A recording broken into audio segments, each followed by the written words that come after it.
नमस्कार, जय वीर तेजाजी महाराज की। आज हमारे बीच में तेजाजी की परम भक्त श्री छीतरमल जी भराला हैं, जो शाहपुरा के तेजपुरा गांव के रहने वाले हैं और पिछले 20 वर्षों से तेजाजी की यशोगाथा को जीवन से लेके उनके संघर्ष, उनके त्याग और बलिदान को बहुत ही वीरतापूर्ण रस से और देसी भाषा में गाते हैं। तो आज हम जानेंगे कि किस तरीके से तेजा गायन आप करते हैं और उस तेजा गायन का जो है सिलसिला कहाँ से शुरू हुआ और वो सिलसिला लगातार किस तरीके से आगे बढ़ रहा है। तो भराला साहब, बहुत बहुत अभिनंदन। जय वीर तेजाजी की। जय वीर तेजाजी महाराज की। तो आपसे हम जानना चाहेंगे कि तेजा गायन को आप कितने वर्षों से गा रहे हैं और कैसे ये शुरू हुआ कारवां? मैं तेजा गायन को 20-22 साल से गा रहा हूँ। हमारे गांव में एक छोटा सा मंदिर है, उसी मंदिर के हिसाब से हमारे को लगन लग गई और हम धीरे धीरे गाँव में जा कर के इनकी महिमा को गाया।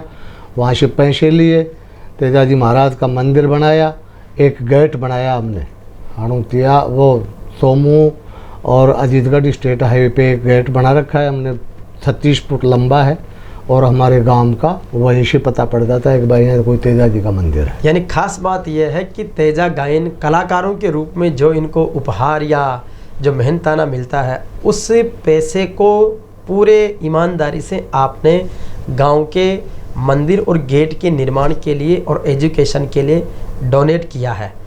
तो ये बड़ी बात है कि आपकी जो कला का पैसा है वो पूरी तरह आपने तेजाजी के ही कार्यों को समर्पित किया है और उसके माध्यम से आज गांव की एक भव्य शोभा बन रही है। आपने तेजाजी की इस कला को कहाँ कहाँ पर गाया है? तेजाजी की कला को जयपुर जिले में तो गाया ही गाया है जी। इधर आपके सांगानेर, दूदू, टोंक में भी गाया है मैंने, डिग्गी के आसपास जी। और सुरसरा में मैं 15 साल से गा रहा हूँ जी। एक रात जाता हूँ भादवे के महीने में जी। और वहाँ पूरा प्रोग्राम दे के आता हूँ। तेजा गायन के कलाकारों के सामने जो है एक अलग अलग शैली लगातार आजकल लॉन्च हो रही है जी। तो आप किस शैली में गाते हैं उसको? मेरी शैली है जो पारवा भाषा की है। अच्छा। और सीधी सरल है, कोई दिक्कत नहीं है उसमें। और जैसे तेजाजी महाराज अपने ससुराल जाते हैं तो उनकी माता जी पंडित जी को बुला करके लाती है, तो एक छोटा सा वो है जी। वो मैं बताता हूँ। ये जोशी सुन बता रहे माने पतड़ो खोल दे थारो, जोशी सुन बता रहे माने हाथ जोड़ी अर्जी करूँ सुन जोशी समाचार, पतड़ो थारो खोल दे कोई महारा सुना दे हाल, अरे मैं तो दूं चरणा में धोक आसरो है ना यो थारो, दोषी सुन बता रे माने पतड़ो खोल दे थारो।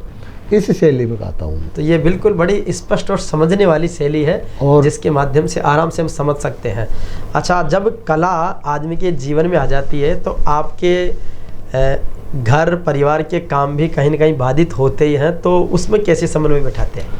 नहीं, वो तो खता तो रात को गाते हैं, दिन में काम करते हैं। अच्छा। हाँ, लेकिन फिर भी आप परिवार को समय नहीं देते तो ऐसे शिकायत तो आती होगी? नहीं, परिवार वाले भी हमारा सपोर्ट करते हैं, ऐसी बात नहीं है। अच्छा। शुरू में मेरे काका जी गाया करते थे जी। तो उनके साथ रह करके ही मैंने इसको गाना सीखा। फिर हमारे 10-15 आदमी की टोली थी तो हम जाते थे गाँव में गाते थे। हालांकि थोड़ा बहुत घर वाले तो करते ही थे कि यार कोई वो थोड़ी हो गए तुम, ये अपना काम थोड़ी है। अच्छा, आपने इसको जिस तरीके से गाया है, जीवन में देखो कला एक साधना है जी सर, और उस साधना को आपने साधा है, तो जीवन में भगवान की स्मरण की महिमा का या कलयुग के इस देवता की महिमा को आपने जीवन में कोई चमत्कारिक अनुभव महसूस किए? चमत्कारी खूब महसूस किए साहब मैंने, तो इनका खूब साथ रहा है जी। हमारी खुद की मेरी परिस्थितियाँ बिल्कुल डामाडोल हो गई थी जी। तो इसकी शरण में जाने के बाद में आज मेरे रामराज जी है, 2 बच्चे हैं, एक स्वास्थ्य विभाग में कंपाउंडर है, एक बच्चा 108 एम्बुलेंस चलाता है और पोते पोती हैं। भगवान की दया है, खूब ठाट बाट में है, ऐसी कोई दिक्कत नहीं है।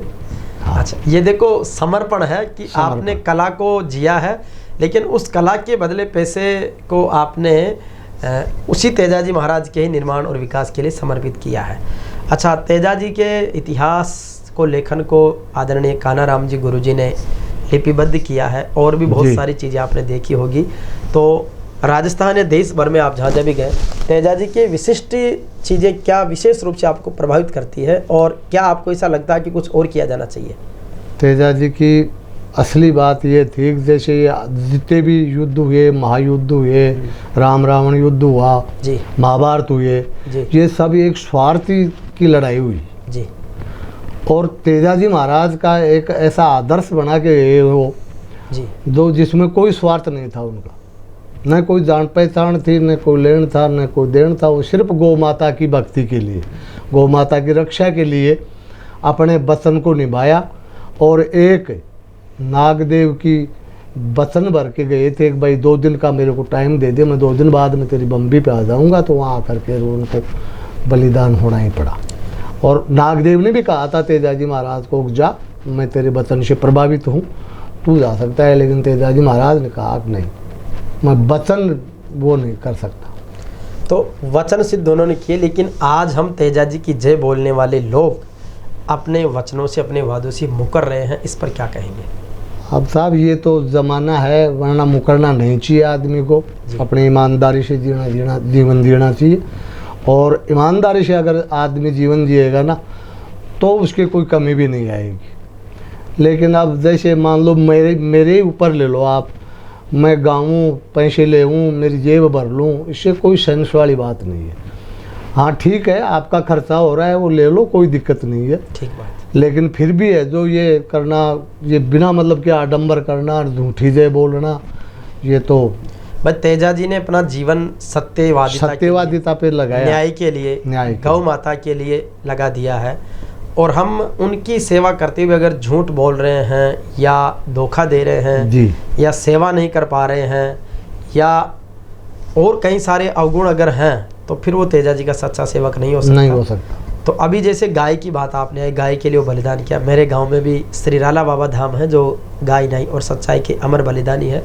वर्तमान में जो गौ माता की स्थिति देख रहे हैं, तो जैसे गाय की स्थिति हो रही है, ऐसी मुझे लगता है मायू की स्थिति होने वाली है।